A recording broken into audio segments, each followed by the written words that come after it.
Took another harvest this morning, loads of rhubarb and a nice big tub of gooseberries and a few blackberries and then a big bowl of peas.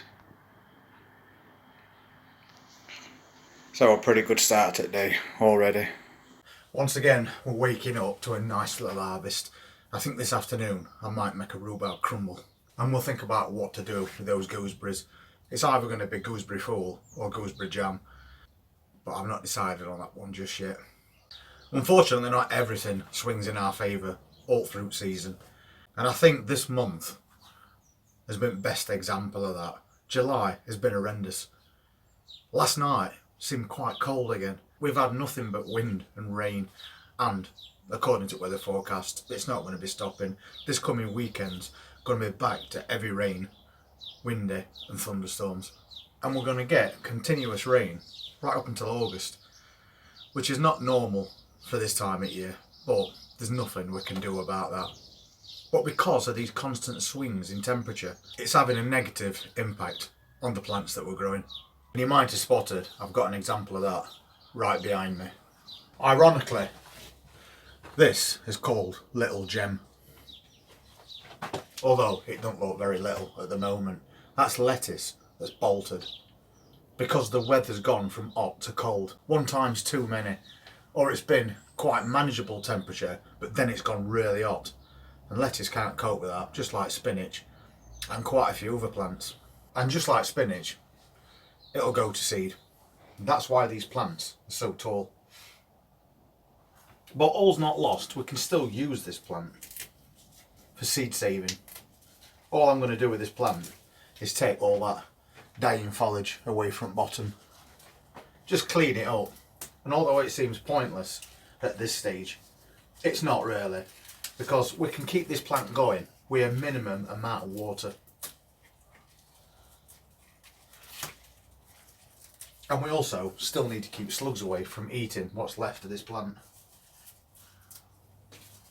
So a good clear up around the bottom of that plant, a tiny bit of water, and just let it keep on growing, because eventually it's going to produce free seeds for us.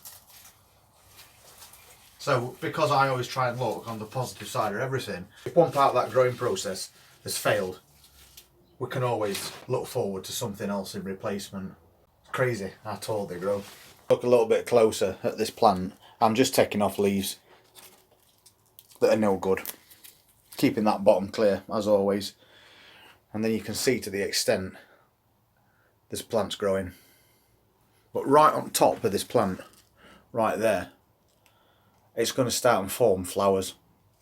You're going to get little flowers growing on the tops of these plants. And then at some point, them flowers are going to produce seeds for us to save for next year. So basically, all we need to do is wait. We're not going to get any food off of this. If you try and eat these lettuce leaves at this stage, they're going to be quite bitter. And normally, first thing you do is tear it out and throw it in compost. But this year, we're not doing that, because we know that everything is increasing in price, especially this year.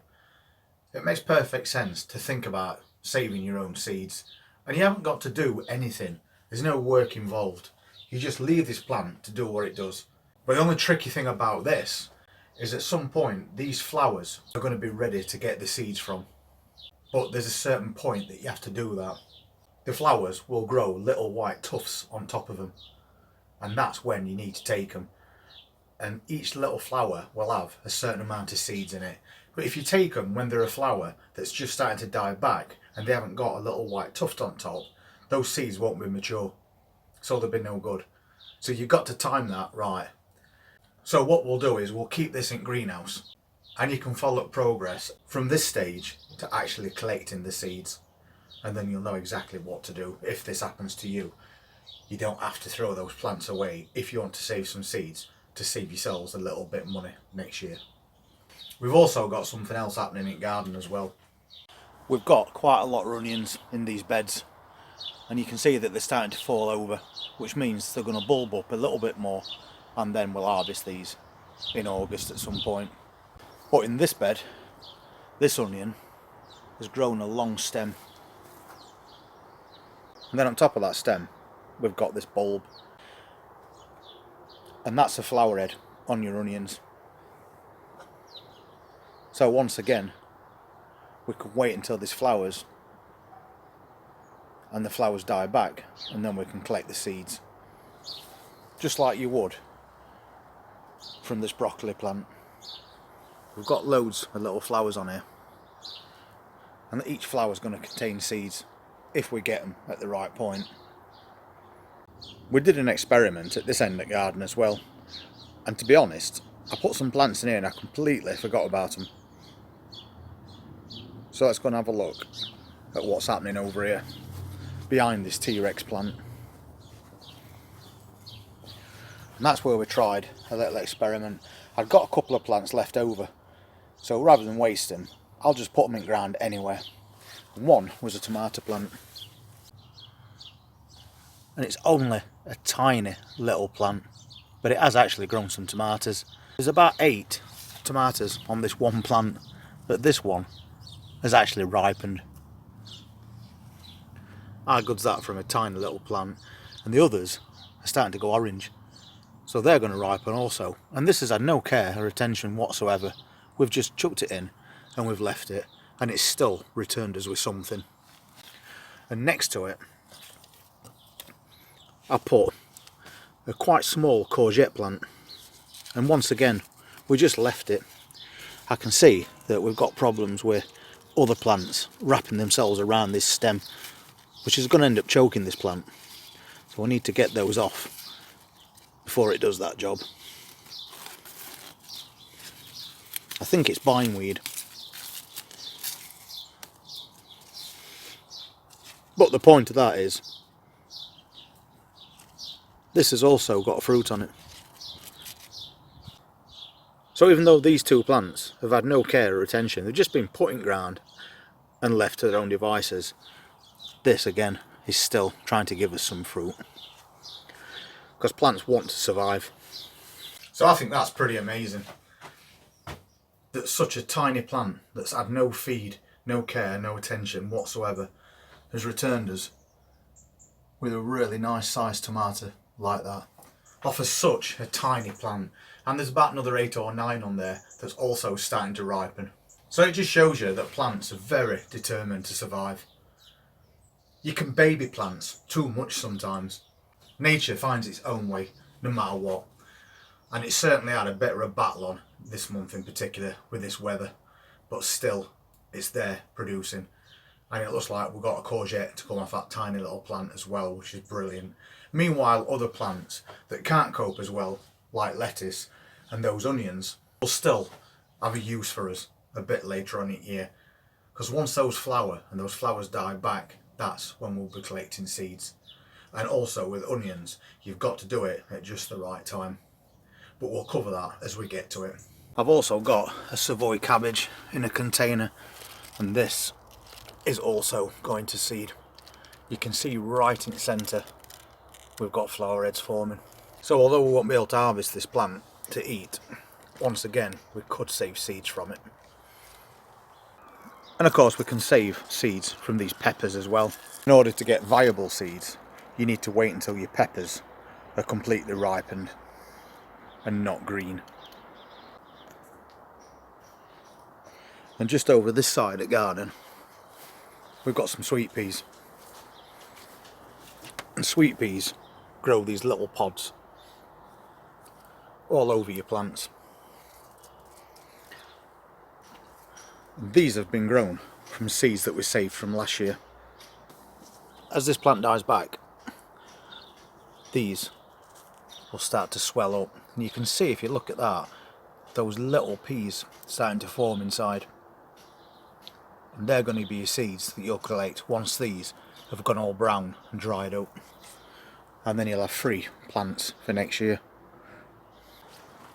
And we also do exactly the same with these poppies. We save all the seeds from those. These flowers eventually die back, and what it leaves is these long stems, and they're full of seeds. But you have to catch these at just the right time, because as these start to go brown, they'll basically pop open by themselves, and throw seeds everywhere, even to a point where you can go up to them and just touch them and it will pop open and throw all the seeds onto the ground. So we tend to wait until they just started to go brown, and then we'll pick all these little stalks off and save ourselves some seeds. These ones are just starting to turn. They're not quite ready yet though. And also, if we get loads and loads of tomatoes, we might save some of these little tomatoes this year. We can dry them out, and then we've got free seeds for his cherry tomato plants next year. And these are his lickness plants, and we save seeds from these every single year. When them flower heads die back once again, you get these little pods, and these pods are full of loads of seeds. Basically, you can pull this plant up, put it upside down into a bin liner and shake it, and you'll end up with hundreds of seeds coming out of these pods. Or you can just take them off individually, put them in an envelope and leave them to dry out, and again you've got free seeds, which is basically how we grew all these.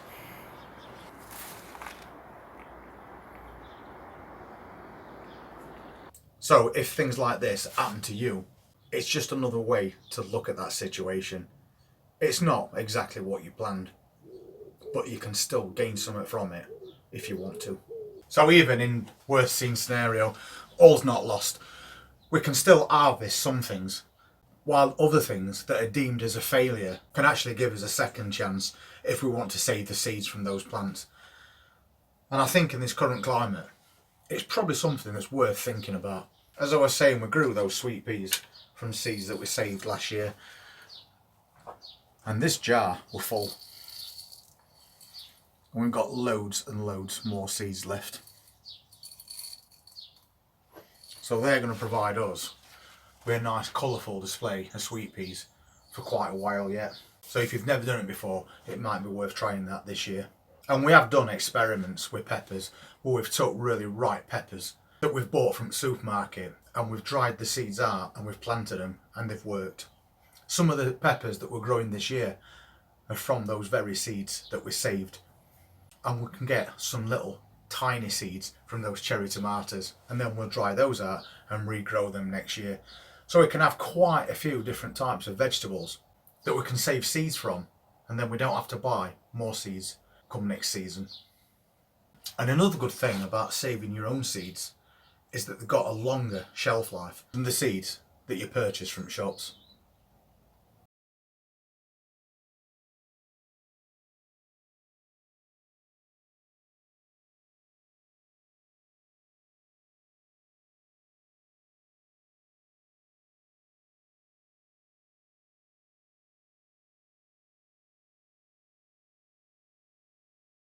Anyway, I've got quite a few things that I want to sort out this afternoon. One of them being cutting all this grass again, because we know we've got so much rain, don't we? I better get it done now.